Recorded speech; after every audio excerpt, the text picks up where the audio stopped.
The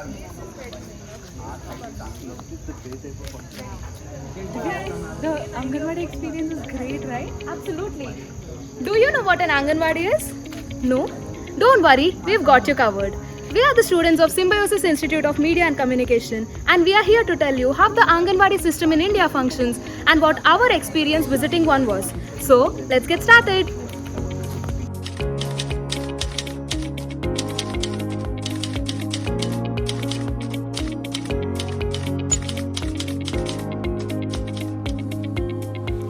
Anganwadis are a centrally sponsored initiative which falls under the Integrated Child Development Scheme launched by the Government of India. They operate similarly as kindergartens do, and children aged 0 to 6 as well as their mothers are the prime beneficiaries of their services. On the first day of our visit, we met the Anganwadi Thai, who is in charge of a particular Anganwadi and looks after kids of around 100 families of the neighboring area with the assistance of a helper. Both Thai and her helper are from the same community that they serve. So what makes Anganwadi special? Anganwadis are of great help to people who live in urban, rural and tribal areas. They provide guidance on health checkup and growth monitoring, immunization, supplementary nutrition and appropriate feeding environment, health education, non-formal education, home visits to ensure implementation and more. This not only concerns mothers but also women of reproductive age and pregnant women as well. Do I tell them about the Aarambh initiative? Yeah, tell them about the Aarambh initiative. Right. Do you know that 90% of a child's brain develop in the first 5 years of their life?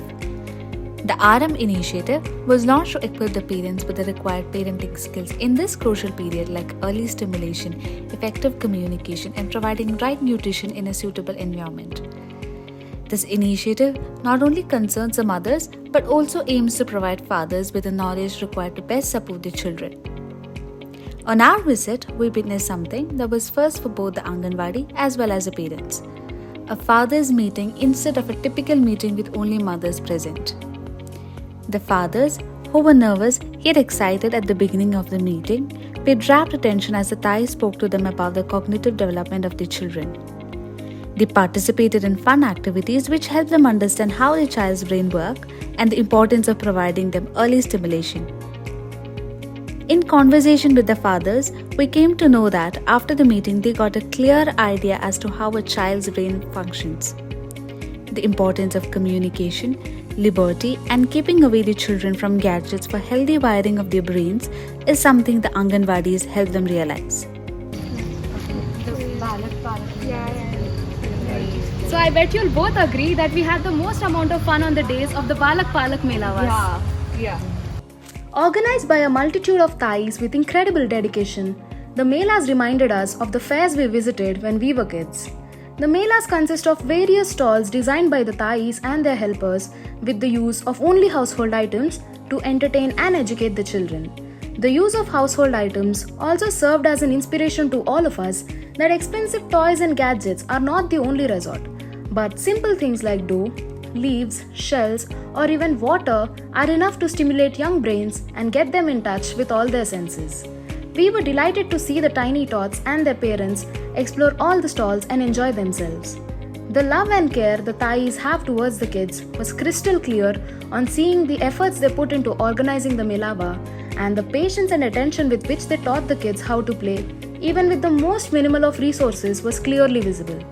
The Melas for ages 0 to 3 and ages 3 to 6 were held separately, as the physical and cognitive needs of the kids varied and their style of play also differed. How interesting does all of this sound? I know, even we were surprised by how diligently the Anganwadis in Pune are run. A great success in the rural areas, the Anganwadis have now fused into the urban ecospheres and have managed to thrive despite facing challenges such as shortage of space, unavailability of kids as guardians due to both of them being working parents, and more. Initiatives like Aarambh, led by ICDs in collaboration with UNICEF, have helped the Anganwadis in serving the public in new innovative ways. For more information, visit the links displayed on the screen.